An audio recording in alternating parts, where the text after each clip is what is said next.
Hola, ¿qué tal? ¿Cómo están? Soy la doctora Carmen Karina Tapia y en esta ocasión te vengo a hablar de un tema que nos atañe a todos los mexicanos, acerca de las finanzas públicas. Así que ya sabes, no te puedes perder esta emisión. Como todos sabemos, de acuerdo a lo que es el artículo 31, fracción cuarta de la Constitución Política de los Estados Unidos Mexicanos, obliga a que todos nosotros contribuyamos con lo que se refiere a la parte del gasto público a través de las diferentes disposiciones y leyes que lo van reglamentando. En ese estricto sentido, cada año específicamente se tiene que elaborar lo que es el proyecto de la Ley de Ingresos y la Ley de Ingresos de la Federación. Estas dos grandes disposiciones en términos generales nos van a decir qué es y de dónde va a obtener los recursos el gobierno para atender egresos y gasto público que tiene que estar realizando. En términos generales nosotros debemos saber que obviamente el gobierno federal y el gobierno estatal y municipal necesitan recursos para infraestructura, así como también igual para lo que es la parte de los servicios públicos, como ves la parte de luz, alcantarillado, así como también igual lo que es el servicio de seguridad social. Es por ello que a través de los diferentes programas que cada una de las secretarías, dependencias y órganos concentrados y desconcentrados van teniendo estas necesidades, van a generar toda esta cantidad de recursos que se van a requerir y los cuales después en la ley de ingresos justamente será a través de la cual el gobierno va a ver cómo allegarse de todos estos recursos para atender todas y cada una de estas necesidades. Como nosotros sabemos, siempre en este apartado habrá el tomadaca que se estará dando entre lo que solicitan cada una de estas dependencias, organismos, secretarías, dependencias y lo que efectivamente el gobierno va a poderles otorgar. Ahí es cuando nosotros estamos hablando que en este presupuesto se están viendo las modificaciones y las autorizaciones que se estarían dando entre un periodo y otro.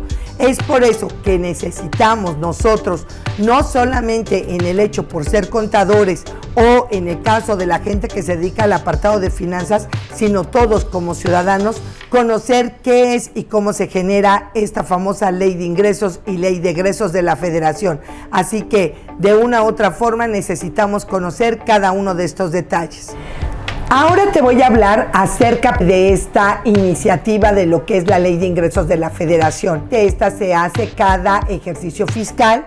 Es un proyecto del presupuesto de egresos que debe de tener los criterios generales de política económica y, como lo establece el artículo 74 constitucional, será el Ejecutivo Federal quien elabore esta propuesta, en la cual deberá responder a dos grandes interrogantes. ¿Cuánto dinero es lo que se necesita recaudar? Así como se propone distribuir estos recursos. Es importante que nosotros tengamos en consideración que se tiene como fecha límite el 8 de septiembre para enviar este proyecto al Congreso de la Unión. Una vez que llega al Congreso de la Unión, la Cámara de Diputados y Senadores serán los que revisen esta iniciativa y ellos tendrán como fecha límite entre el 20 y 31 de octubre para que puedan dar a conocer sus comentarios, aclaraciones o lo que consideren pertinente. Una vez que ya se tiene esta parte revisada, tendrán como fecha para ya llevarlo a su aprobación a más tardar el 15 de noviembre. Cuando nosotros ya contamos con todo este proceso de iniciativa, es entonces cuando podemos decir que se genera la Ley de Ingresos de la Federación, así como el proyecto se va a convertir en el presupuesto de egresos de la Federación.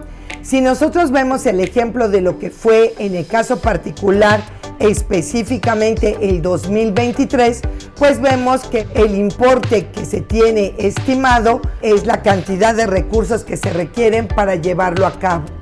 En términos generales, si nosotros observamos, el gasto público para este propio paquete económico fue superior a lo que se está esperando en la parte de ingresos. México en el 2021 ocupó el último lugar dentro de lo que se refiere a la OCDE, ya que sus ingresos fiscales solamente representaban el 16.7% de lo que representa el Producto Interno Bruto. Como podemos ver de los demás países, pues México ocupó esta última posición.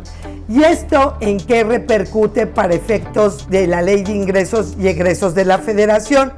Pues bueno, que específicamente en esta política de ingresos se tiene que diseñar tanto la política que se tiene que hacer, pero también cómo se va a regular esta política de ingresos, para que de esta manera se pueda llevar a cabo la operación a través de la administración tributaria. Es importante señalar que en el artículo 31, fracción segunda, se establece que la Secretaría de Hacienda es la que se va a encargar de calcular estos ingresos de la Federación considerando las necesidades del gasto público, así como la sanidad financiera en la Administración Pública Federal. Circunstancialmente y debido a condiciones económicas, como lo vimos a raíz de la parte de la pandemia, o cuestiones sociales que priven en el país, podrá haber o preverse un déficit presupuestario como tal, para lo cual en el 2023 se creó el Plan Maestro de Fiscalización y Recaudación. El objetivo fundamental del mismo obviamente era aumentar la recaudación para de esta manera financiar las necesidades del gasto público. Este plan maestro está concentrado en recaudación en los grandes contribuyentes, la Auditoría Fiscal Federal, así como la Auditoría de Comercio Exterior. En términos generales, lo que se está buscando ahora es una estrategia coordinada que permita la gestión de la autoridad, acciones de fiscalización, sectores económicos a revisar, así como conceptos y conductas a revisar. Cuando nosotros estamos empezando a ver de esta manera clara y concreta, podemos empezar a ver que uno de los esquemas más importantes con los que ha venido trabajando la autoridad desde hace ya algunos años hacia atrás tiene que ver con lo que se refiere al apartado del combate respecto a los esquemas de evasión que involucren empresas factureras. La autoridad también está haciendo la revisión de esquemas sobre la evasión de las empresas que involucren nomineras, así como el incremento de operativos carreteros y almacenes para combatir el contrabando. Gran parte del origen de Carta Aporte está basada en esta acción de fiscalización, que justamente uno de los objetivos fundamentales al contar con esta Carta Aporte, se esperaría que todo transportista pueda comprobar que efectivamente no se trata ni de robo ni de contrabando. Una vez que efectivamente se está verificando esto, se están ahora revisando partidas atípicas tanto en los ingresos como en los gastos. Por eso, si ustedes recordarán, en términos generales, también la autoridad sacó que nosotros teníamos que tener una tasa efectiva. Esto está determinado para un tipo de contribuyentes, pero seguramente próximamente estará bajando a todos los niveles. ¿Por qué? Porque de esta manera lo que está haciendo la autoridad te dice, si el promedio es este y tú te encuentras aquí o arriba de este, vas a estar ok. Pero si tú te encuentras abajo de este, será casi causal para que efectivamente se haga una auditoría por parte de la autoridad para conocer por qué estás fuera de lo que es el parámetro de todo tu sector. Obviamente también en estas acciones de fiscalización, algo muy importante es que se está buscando las revisiones y operaciones de comercio exterior, principalmente en el concepto de importaciones temporales, verificando así como también lo que es el origen correspondiente. También de igual forma, lo que justamente mencionaba, se está haciendo la publicación de estas tasas efectivas a las que hacía referencia, a través de las cuales la autoridad empezará a revisar estas operaciones que se salen fuera de los parámetros. ¿Qué conceptos y conductas justamente en este plan maestro se piensa revisar? Aplicación indebida de saldos a favor. Básicamente, si nosotros ahorita vemos, cada vez hay mucho más restricciones en el caso particular, sobre todo en materia de IVA, en donde efectivamente al finalizar la autoridad está tomando cartas en acción, como tiene que ver con estas devoluciones y no son objeto de la parte de importación temporal, como lo veíamos en la lámina anterior. Otro de los conceptos que está verificando la autoridad es la cadena de suministro de los hidrocarburos. Ustedes, como recordarán, pues ya tiempo atrás tuvimos justamente dos grandes acciones, que fue la parte del huichocoleo y en el caso particular con lo que las gasolineras cuenten con todos los documentos oficiales, porque aunque te pidan un CFDI, si estos no cumplen con otro tipo de requisitos, pues obviamente no podrán ser deducibles esos gastos como tal. También nosotros, obviamente, dentro de estos conceptos está la subvaluación de operaciones de comercio exterior y uso indebido de tratados.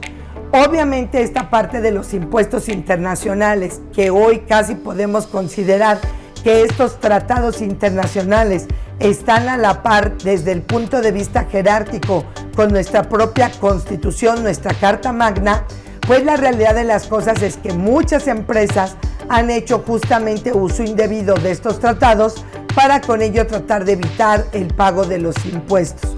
De otra manera, también igual se está verificando que específicamente los conceptos de IEPS y la parte de IVA, acreditamientos y estas verificaciones en estas certificaciones cumplan con todas las disposiciones.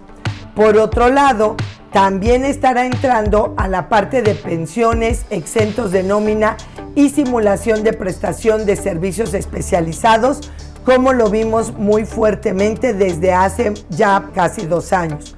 Por eso es que es tan importante.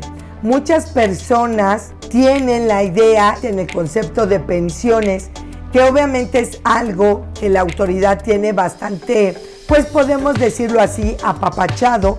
Sin embargo, la realidad de las cosas es que quien recibe tanto su pensión como pensión por viudez, o estos llegan a superar los 400,000 o en su defecto tiene otros ingresos, también será causal de que efectivamente sean conductas a revisar.